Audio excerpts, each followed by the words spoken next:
Hello and welcome to The Eye. I'm your host, Cassie Carlson. Let's get things started by taking a look at this week's highlights in the Illini Update.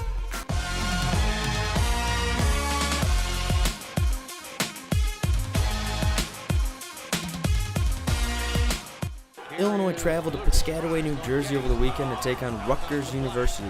The Illini were led by seniors Malcolm Hill and Maverick Morgan, who both totaled 16 points. It was a tight game throughout, but the orange and blue were unable to hold on late. They let this one slip away by a score of 62-59. The Illini finished the regular season hot, winning 4 out of 5 games. Illinois will meet Michigan on Thursday when they travel to the nation's capital for the Big Ten tournament. 5 to shoot. Black to Lucas with 3 with 2. Heaves a 3 at the buzzer and banked it in!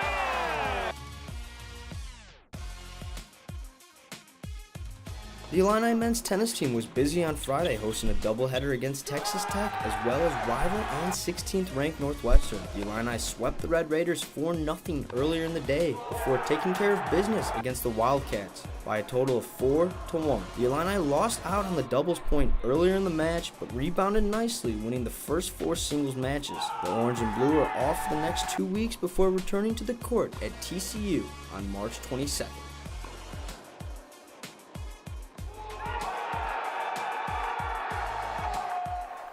Maybe the biggest highlight of this weekend was Isaiah Martinez taking home his 3rd Big Ten Wrestling Championship title. He talked to us more about what that victory means to his legacy at Illinois. It was my 3rd Big Ten title in as many years. Just excited to win again and looking forward to the championship in 2 weeks. Well, this year was a little bit different than the previous years. The top 4 ranked competitors at my weight class were all from the Big Ten. So it's tense. The air is heavier.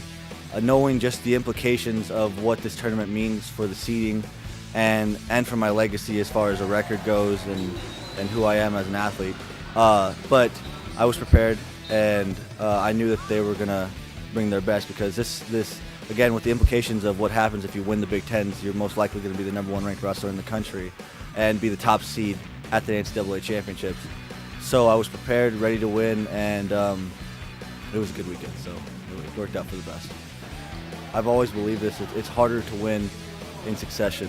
You know, the easiest one is the first one. Hardest one's the second one. Third one's more about consistency.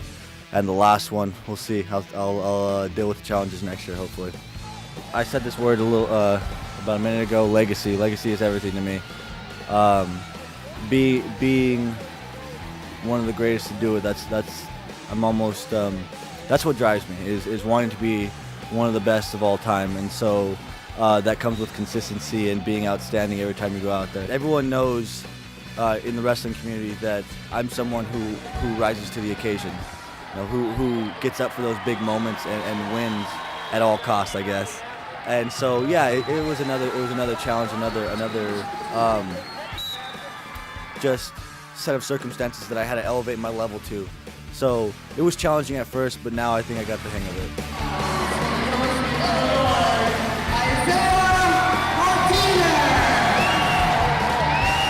Why am I good under the biggest lights? Well, first of all, there's no such thing as the clutch gene. I'm going to say that now. Everything comes down to preparation with me. Essentially, the way I train and the way we prepare for opponents, we leave no stone unturned. I'm very obsessive about what I do. I'm a perfectionist, and I want to. I envision myself winning a certain way, and I take the necessary steps to achieve that every single time. So, it's an obsession to me.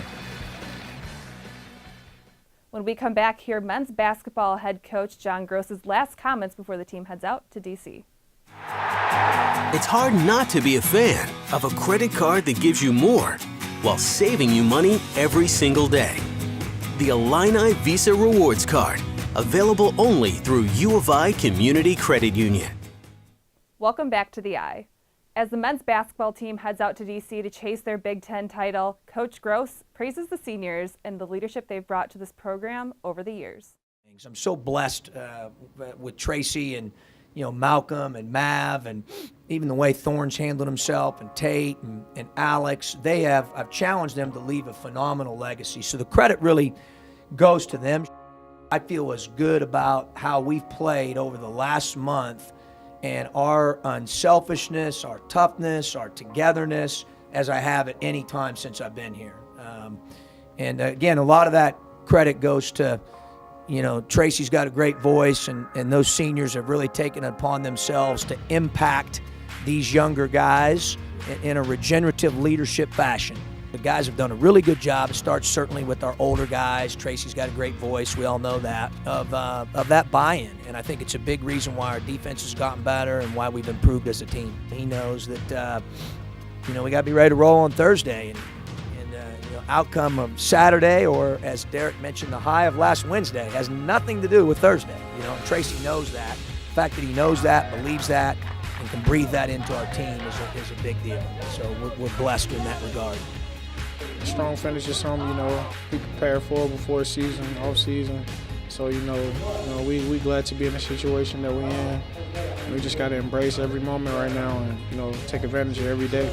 Obviously, we feel strongly about Malcolm, what he does and what he's brought to the table, his versatility, what he means to our team. There are a lot of really good players, Jim. I think, more than anything, we're just grateful he's with us. I'm just taking it one game at a time and just leaving it in y'all each and every game because, it's important not to look too far ahead, just focus on Michigan. Well, that's it for the Eye this week. Make sure to come back next week for more inside looks at Illinois athletics.